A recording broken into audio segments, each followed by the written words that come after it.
Rhinos and elephants that are being poached and killed for their body parts. Now, donkey poaching is said to be on the increase in South Africa, with Asian interests again being blamed. Donkey meat is also a popular dish in parts of China, and the Northwest province was set to join Botswana in supplying this growing demand for it. The interest for the supply of donkeys increased soon after the Chinese delegation official visit to the Northwest province. What was expected to be a cash cow for the local breeders has now turned into a nightmare. The SPCA estimates that over 100 donkeys have been stolen and cruelly killed in the last 3 months in the Northwest and the Northern Cape provinces. Their skins are said to be in high demand in Asia for alleged medical purposes.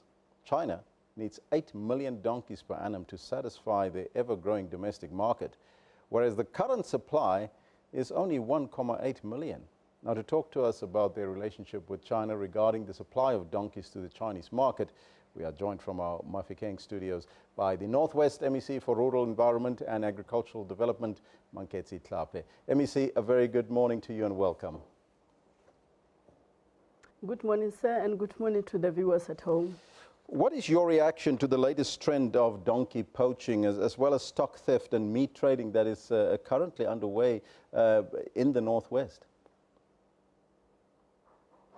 We are disturbed as a department, as provincial government on this trend because you will remember that as a provincial government, we undertook a trip together with the Premier and MEC for FEED, that is Finance, Enterprise and Economic Development, to go and check this project of trading with donkey meat and donkey hides in China.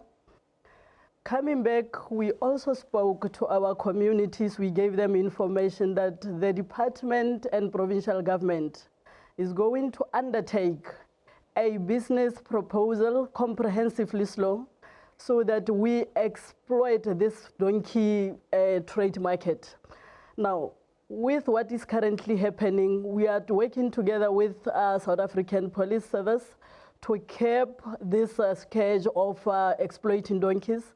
But we are almost through with our business proposal as a department to make sure that we go out on a community drive to give them information and how this project is going to unfold in the Northwest. Now, the trade relations that you currently have with China, what is the Northwest supposed to supply to China on a regular basis? Our approach is going to be comprehensive, value-adding chain. What we have seen in China is like a feedlot, a breeding facility. Our interest as the Northwest is to make sure that we export meat, we export hides, but in the main beneficiate everything.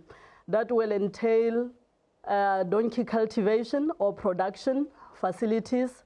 We will also go with the abattoir route so that we not only export the meat and the hides, but we also capacitate our farmers on other value-adding beneficiations, because the aim is to make sure that through the villages, townships, and small dorpies approach, everybody else, the small producers, the donkey owners, we uplift their economic status.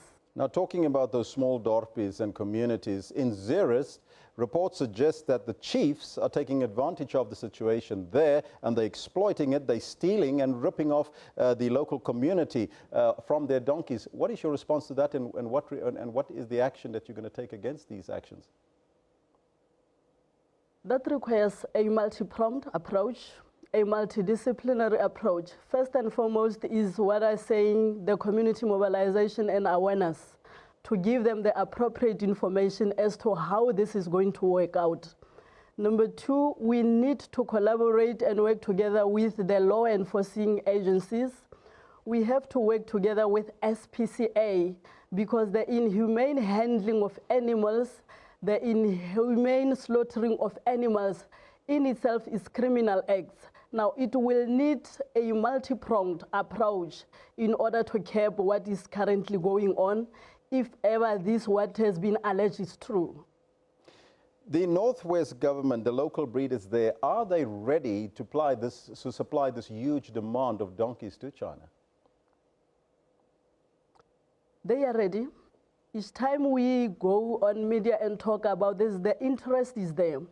We have already checked the population that we have as the Northwest estimately, and our aim, like I've indicated, is to have a production facility, a donkey cultivation center, house them in sheds, feed them appropriately, but that will do after mobilizing our communities. There are other African countries like Niger as well as Burkina Faso. They have banned trade relations with China. Is the Northwest perhaps not likely to follow that route? Not in the real sense. We have undertook a trip to China to see how they operate. And our agreement with them currently is on establishing a sustainable project that will go a long way. Now, we would really want to take the route that they have taken, instead learn on what they have done, because sustainability is the main issue to sustain the supply. But our also interest is the total beneficiation of the whole thing, not only exporting meat and hides. MEC, I thank you and good luck with the venture. Thanks so much, and thanks for the viewers at home. Right, that was the Northwest MEC for Rural Environment and Agricultural Development, Manketsi Tlhape, telling us about their donkey trade.